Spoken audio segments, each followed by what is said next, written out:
Hello students, আজকে আমরা class 6 এর পরিবেশ বিজ্ঞানের 2 নম্বর যে সেটটি ছিল সেটি নিয়ে আলোচনা করব। তো দেখো, আমাদের প্রথম প্রশ্ন বলেছিল যে যে সকল প্রাণী লতা পাতা ঘাস ফল খেয়ে বেঁচে থাকে তাদেরকে আমরা কি বলে থাকি? না, তৃণভোজী প্রাণী বলে থাকি। 2 নম্বর ছিল যে প্রদত্ত কোন ঘটনাটি অনভিপ্রেত, অর্থাৎ মানুষের পক্ষে ভালো নয়।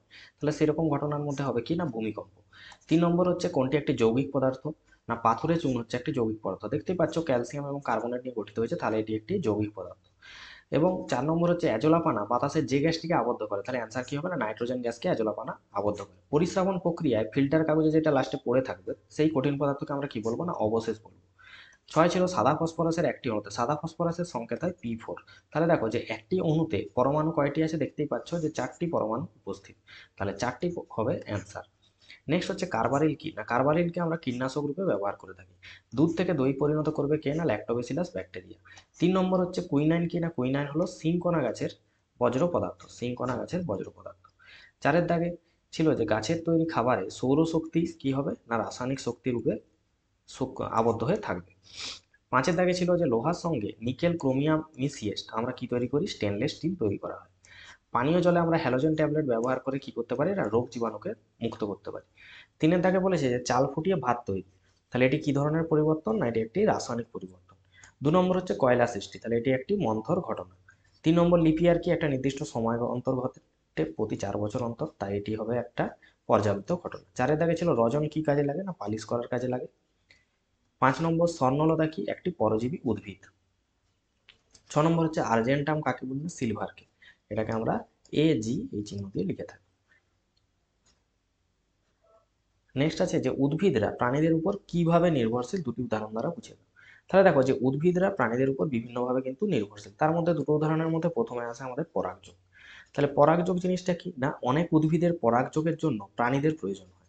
যেমন মৌমাছি, প্রজাপতি, পাখি ইত্যাদি কি করে? না, ফুল থেকে নেকটার বা যে মধু সেটা সংগ্রহ করার সময় পরাগরেণু কি হয়? তাদের শরীরে লেগে যায় এবং অন্য ফুলে যাওয়ার সময় সেটি স্থানান্তরিত হয়। এর ফলে উদ্ভিদের কি হয়? বংশবৃদ্ধি ঘটে। 2 নম্বর আসছে বীজ বিতরণ। তাহলে দেখো যে অনেক উদ্ভিদের বীজ প্রাণীদের মাধ্যমে ছড়িয়ে পড়ে। যেমন কিছু ফুল আছে যেগুলোর বীজ প্রাণীরা খায় এবং তাদের শরীরের মাধ্যমে দূরবর্তী স্থানে গিয়ে মলের সাথে ত্যাগ করে। এর ফলে নতুন জায়গায় কি হয়? গাছ জন্মায়। নেক্সট ছিল যে পাউরুটির গায়ে আমরা সকলেই দেখেছি যে ছোট ছোট ছিদ্র থাকে। কেন? না, পাউরুটি তৈরির সময় ইস্ট ব্যবহার করা হয় এবং ইস্ট শর্করাকে ভেঙে কার্বন ডাইঅক্সাইড গ্যাস তৈরি করে। এই গ্যাস পাউরুটির মধ্য দিয়ে ছোট ছোট বুদবুদ আকারে আটকে থাকে এবং যখন পাউরুটি সেঁকা হয় তখন এই বুদবুদগুলো কি হয়? প্রসারিত হয়ে ফেটে যায় এবং পাউরুটি থেকে বাইরে বেরিয়ে আসে। তার ফলে কি হয়? কার্বন ডাইঅক্সাইডগুলো যখন বাইরে বেরিয়ে আসে তখন পাউরুটির গায়ে এরকম ছোট ছোট ছিদ্রের সৃষ্টি করে। নেক্সট ছিল ভৌত এবং রাসায়নিক পরিবর্তনের মধ্যে 3টি পার্থক্য। তাহলে কি হবে? না, যে পরিবর্তনে না পদার্থের শুধু বাহ্যিক রূপের পরিবর্তন হয় কিন্তু নতুন কোনো পদার্থ উৎপন্ন হয় না। আর যে পরিবর্তনে পদার্থের রাসায়নিক গঠনের পরিবর্তন হয় এবং নতুন পদার্থ উৎপন্ন হয় তাকে আমরা বলবো রাসায়নিক পরিবর্তন। নেক্সট হচ্ছে এটি একটি অস্থায়ী পরিবর্তন আর এটি হচ্ছে স্থায়ী পরিবর্তন। উদাহরণ হিসেবে বলা যেতে পারে যে বরফ গলানো, জল ফুটিয়ে বাষ্প বা ভাপ, খাদ্য হজম, লোহায় মরিচা হচ্ছে রাসায়নিক পরিবর্তনের উদাহরণ। নেক্সট ছিল যে বন্য পশুর যে মৃত্যুর তার প্রাকৃতিক এবং কিছু মনুষ্য সৃষ্ট। প্রাকৃতিক কারণের মধ্যে দেখো খাদ্যের অভাব, যখন খাদ্য কমে যায় তখন বন্য পশুরা কি হয়? দুর্বল হয়ে পড়ে এবং রোগে আক্রান্ত হওয়ার সম্ভাবনা বেড়ে যায়।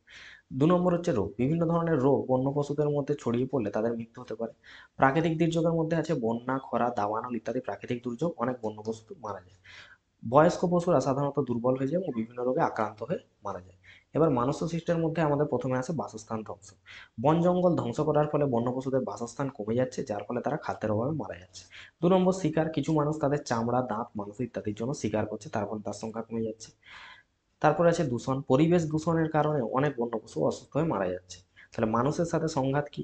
মানুষের সংঘাত হচ্ছে যখন বন্য পশু লোকালয়ে চলে আসে তখন মানুষের সাথে তাদের সংঘাত ঘটে এবং উভয় পক্ষেরই কি হয়? ক্ষতি হয়।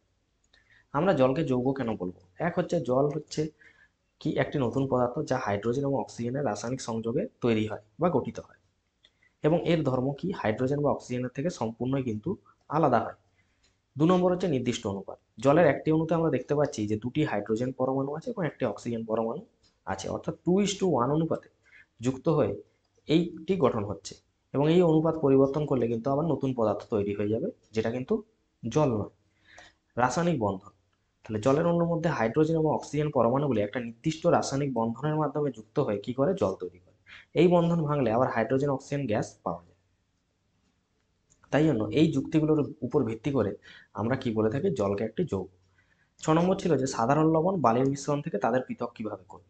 তাহলে প্রথমে কি করতে হবে, মিশ্রণটিকে একটি বিকারে নিয়ে জল যোগ করলে ভালোভাবে নাড়াতে হবে, লবণ জলে দ্রবীভূত হয়ে যাবে কিন্তু বালি হয়ে যাবে অদ্রবণীয় অবস্থায়, নিচে থিতিয়ে পড়বে। 2 নম্বর, এরপর মিশ্রণটিকে আমাদের ফিল্টার পেপারের সাহায্যে ছেঁকে নিতে হবে, ফিল্টার পেপারে দেখা যাবে বালিগুলো আটকে যাবে এবং লবণযুক্ত জল নিচে জমা হবে।